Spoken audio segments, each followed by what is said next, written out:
নমস্কার বন্ধুরা, আপনাদের সকলকে স্বাগত জানাচ্ছি আমাদের এই চ্যানেল চন্দ্রজিৎ ব্লগসে। বন্ধুরা, আজকে যে বিষয়ে আমি কথা বলতে এসেছি সেটা একটা নজিরবিহীন ঘটনা।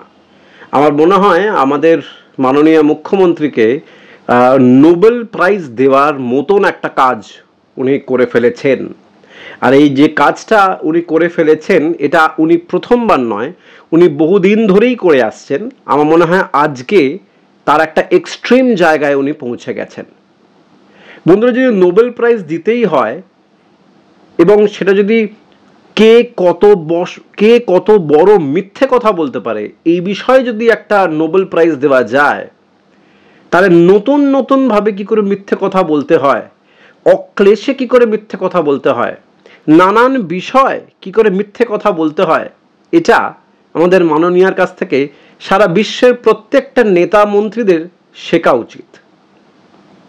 আপনারা সকলেই জানেন হয়তো যে সন্দেশখালিতে একটা সাংঘাতিক সেক্সুয়াল হ্যারাসমেন্ট, মলেস্টেশন, গণধর্ষণ আর এই জাতীয় নানান মামলা উঠে এসেছিল।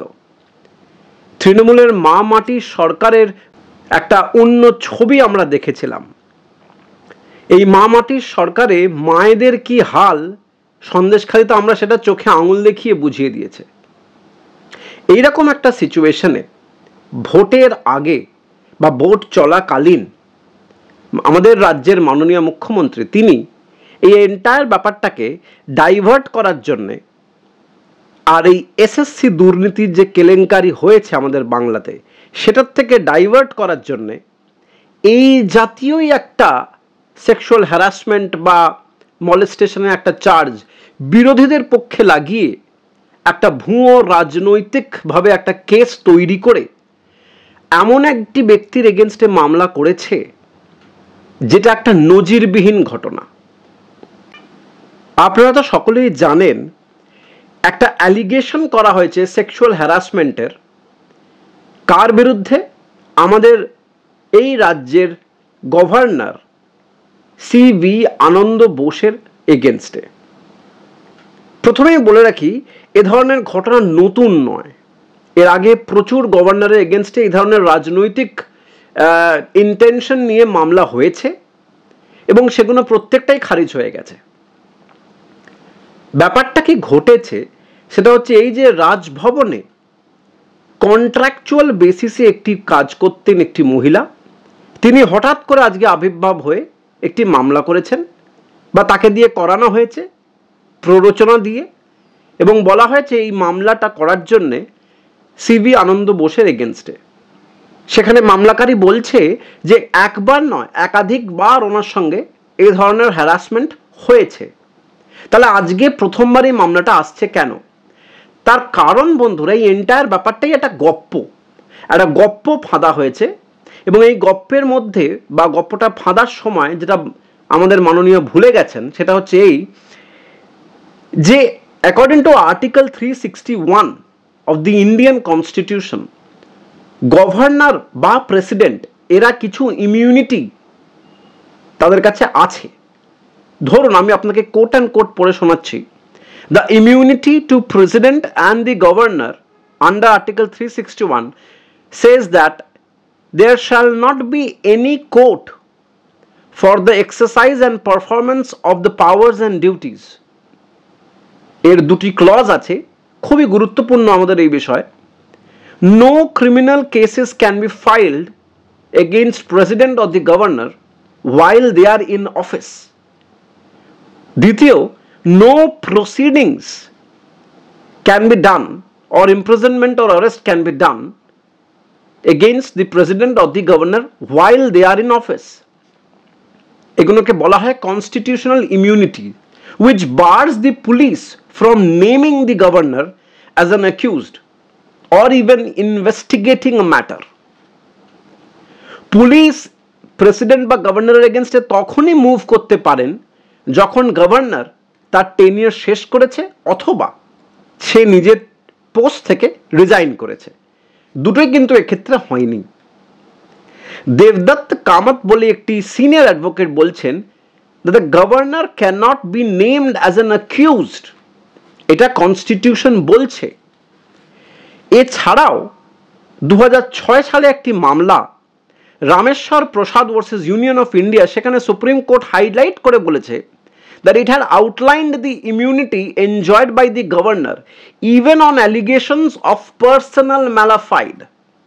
Supreme Court held that the position in law is that the governor enjoys complete immunity. 2017 সালের একটা ঘটনা আপনাদের বলে শোনাই।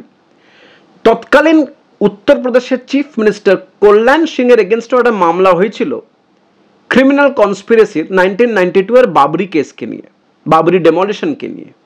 কিন্তু সেক্ষেত্রেও কিন্তু কল্যাণ সিংকে কেস থেকে সরিয়ে রাখা হয়েছিল, বিকজ সেই সময় যখন এই মামলাটা হয় 2017 সালে, বলা হয় যে সেই সময় তিনি রাজস্থানের গভর্নর ছিলেন, সুতরাং গভর্নর থাকাকালীন কোনো ক্রিমিনাল কেস করা যায় না। আর এই ধরনের সেভারাল প্রেসিডেন্টস আছে যেখানে ক্রিমিনাল অ্যাকশনস নেওয়া হয়েছিল, কিন্তু আলটিমেটলি সেগুলোকে হল্ট রাখা হয়েছে, সেগুলোকে পজ করে রাখা হয়েছে যতদিন না গভর্নর নিজের কমপ্লিট টেনিয়ারটা শেষ করছে। এগুলো হচ্ছে আইনি জায়গা। এছাড়া এই যে মামলাটা ঘটেছে সেটার বিরুদ্ধে সিভি আনন্দ বোস বলেছেন, বিবৃতি দিয়েছেন যে এই ধরনের পলিটিক্যালি মোটিভেটেড যে কেসগুলো তৈরি করা হচ্ছে শুধুমাত্র মানুষের মনকে ডাইভার্ট করার জন্য। সন্দেশখালির যে একটা মারাত্মক সেক্সুয়াল হ্যারাসমেন্ট এবং গণধর্ষণের যে লজ্জাজনক ঘটনাটা ঘটেছে এবং সেটা রাজ্য সরকার ঘটিয়েছে, সেটার থেকে মাইন্ডটাকে ডাইভার্ট করার জন্য। এসএসসির মাথা থেকে নিচে অবধি যে সাংঘাতিক কেলেঙ্কারি, সেখান থেকে সরিয়ে রাখার জন্য একখানা ভুয়ো কেস তৈরি করা হয়েছে। সত্যির বিজয় হবে সেটা সকলেই জানে।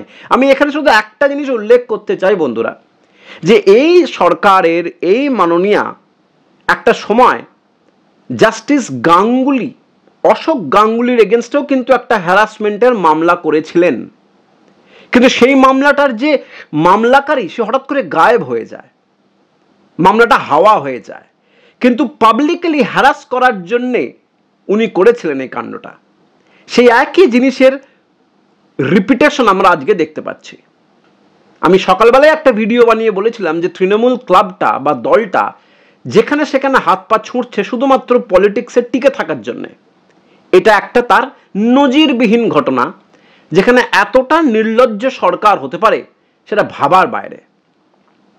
তাই জন্যই আমি এই প্রতিবেদনটা শুরু করার আগে বললাম যে যদি নির্লজ্জতা এবং অকাঠ্যভাবে চরমতমভাবে মিথ্যে কথা বলে যাওয়ার একটা নোবেল প্রাইজ আসে, তাহলে আমাদের মাননীয় মুখ্যমন্ত্রী এবং তার দলের কাছ থেকে এই প্রাইজটা কিন্তু কেউ টেনে নিতে পারবে না, এটা ওদেরই প্রাপ্য। বন্ধুরা, এই বলেই ভিডিওটাকে শেষ করছি। দেখা হচ্ছে একটা নতুন ভিডিওতে একটা অন্য ইস্যু নিয়ে। যদি আপনাদের এই প্রত্যেকটা পয়েন্টের সঙ্গে এগ্রি করেন তাহলে অবশ্যই ভাবে কিন্তু কমেন্টে জানাবেন, লাইক করুন, শেয়ার করুন, সাবস্ক্রাইব করুন আমাদের এই চ্যানেলটাকে। দেখা হচ্ছে, নমস্কার।